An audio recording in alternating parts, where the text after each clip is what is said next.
The most infamous enemies in the world of Warcraft is the Scarlet Crusade, an army of fanatical zealots who will smite anyone not a part of their order. But they weren't always like this. In fact, their origins are quite tragic.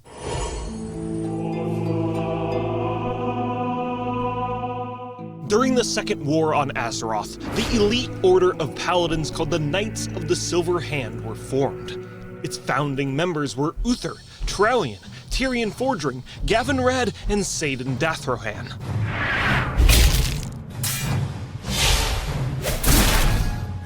During the war, the Knights of the Silver Hand battled the orcs and healed the wounded with their holy magic. And in the end, the Alliance won the Second War. But the Third War, well, the Third War is when the Knights of the Silver Hand's faith would truly be tested. During the Third War, the Kingdom of Lordaeron was left in ruin. The Plague of Undeath turned the citizens into shambling scourge, and Prince Arthas Menethil was the spearhead of this necromantic destruction. But it was the Knights of the Silver Hand's duty to bring holy judgment. I mean, they crushed the orcs in the Second War, so surely these undead wouldn't be a problem. Gavin Rad is killed, Uther is killed, Tyrion was kicked out of the Order after the Second War, Trallian chased after the orcs through the Dark Portal after the Second War, so who in the light knows where he is? He's most likely dead. So all that is to say, we kind of just have one founding member of the Knights of the Silver Hand left, Saidan Dathrohan.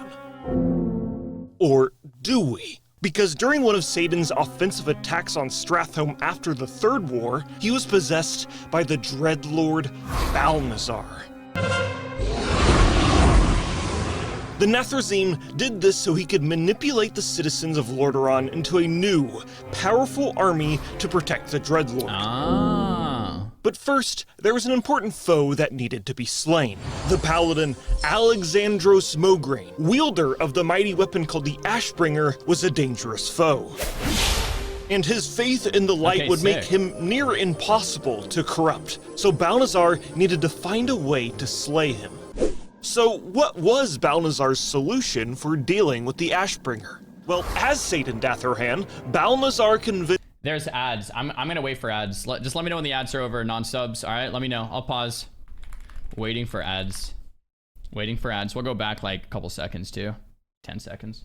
We'll wait. I hear you guys on the ads. All right. And don't forget the Twitch Prime, because then if you Twitch Prime, you don't have any ads. So then you don't even have to worry about them. Or tier 1 subs. Or gifted subs. Easy call. All right. So wait a sec. Yo, morning, Ruby. What's happening? They can't hear you. True.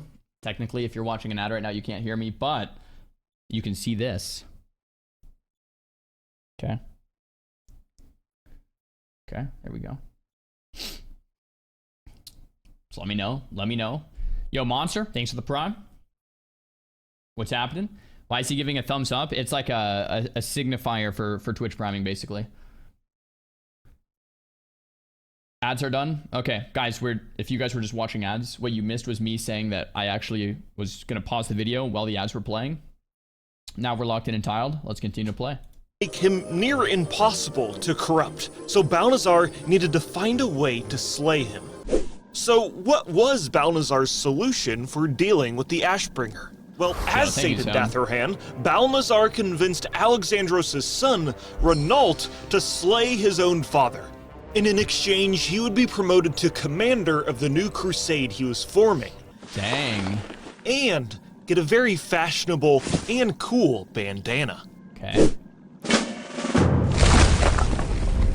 So Renault uses the Ashbringer to slay his own father in an act of pure evil that corrupts the weapon. Damn. But keep this betrayal in mind because it's gonna haunt Renault later in the video. Damn. Now with Alexandros Mograine out of the picture, Balnazzar could work on creating his own crusade. You see, as Saidan Dathrohan, he was one of the last beacons of hope for Lordaeron, the only active founding member of the Knights of the Silver Hand left, and he wanted to weaponize that faith the desperate citizens of Lordaeron had in him.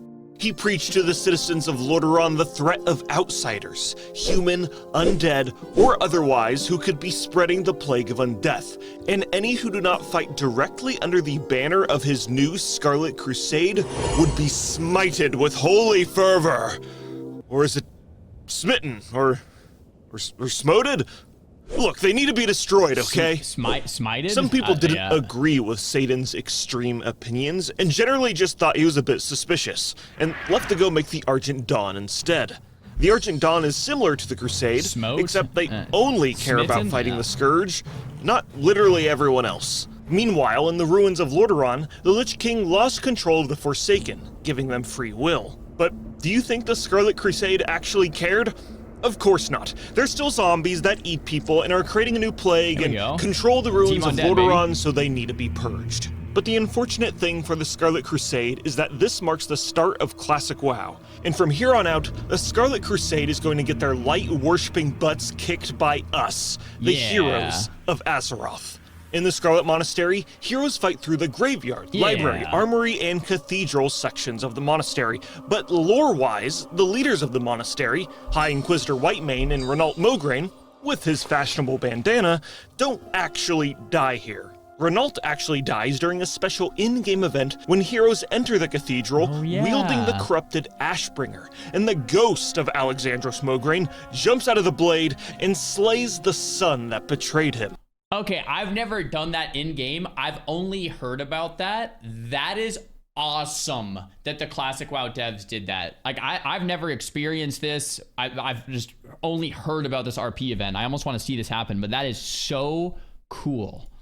Lady Whitemane also is not officially dead until the Mist of Pandaria, when the Scarlet Monastery was revamped, and then later in the Legion expansion, the monastery was left in ruin by the Knights of the Ebon Blade, and she was raised as a new member of the Four Horsemen of the Apocalypse, becoming the very thing she swore to destroy.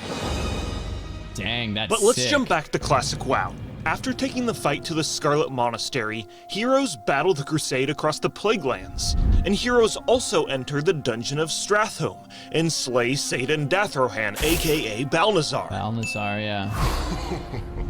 And an uneasy truce is achieved between the Scarlet Crusade and the Argent Dawn when the flying fortress of death called Max Naxxramas is out. appeared over the eastern Plaguelands. This was the first and probably last time the Crusade achieved an uneasy alliance with outsiders. After the Scourge denizens of Naxxramas were defeated, typically this is where the story would end in Classic WoW. But during the Season of Discovery, heroes must side with Scarlet Crusade rebels who have discovered the true identity of Satan Dathrohan, aka Balnazar, and mysteriously, he has returned.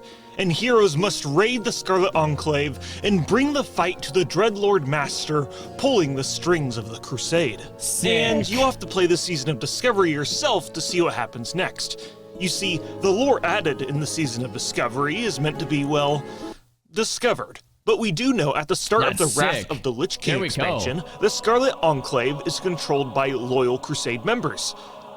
But this doesn't last for long, as another flying fortress of death looms over the Scarlet Crusade homeland. This time, Knights, by the yeah. Lich King's loyal Death Knights who burn the city to the ground.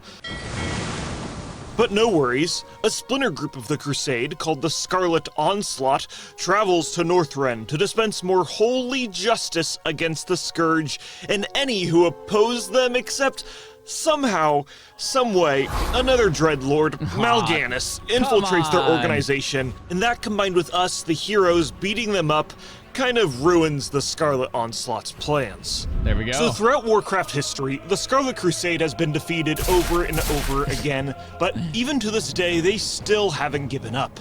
More recently, the Scarlet Crusade conducted a brutal attack against the Forsaken in Silverpine, and also took control over the city of Gilneas.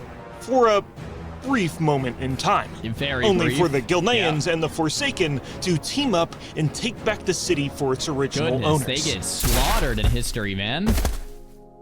And perhaps we'll see the Scarlet Crusade return in some capacity in the future. But now, in the Season of Discovery, we can experience their shrouded history in the Scarlet Enclave that is raid so cool, and the I'm quest amped. line that surrounds it. And who knows what new lore we'll discover and the secrets they keep. Oh man, I am so excited we watch this video. Because like guys, we're hopping into this raid in like an hour and a half or like 2 hours or something. And like having all of this knowledge going into it, I feel like it's gonna make it such an enriching experience, or like more enriching, because it's like we already kind of know what's happening going into this thing. That is awesome, man. I'm just straight nerding out. I feel like, dude, classic WoW is just so good, man. It's just so good. I hope this raid doesn't suck. I really hope this raid doesn't suck, man. I really hope this raid doesn't suck. I want it to be good so bad. I really do. Log in? Oh, bro, I've been logged in since like 7 a.m. or something. I'm just like trying to lock in all the small details here on my mage, on the spec, on the ATS, on the tier.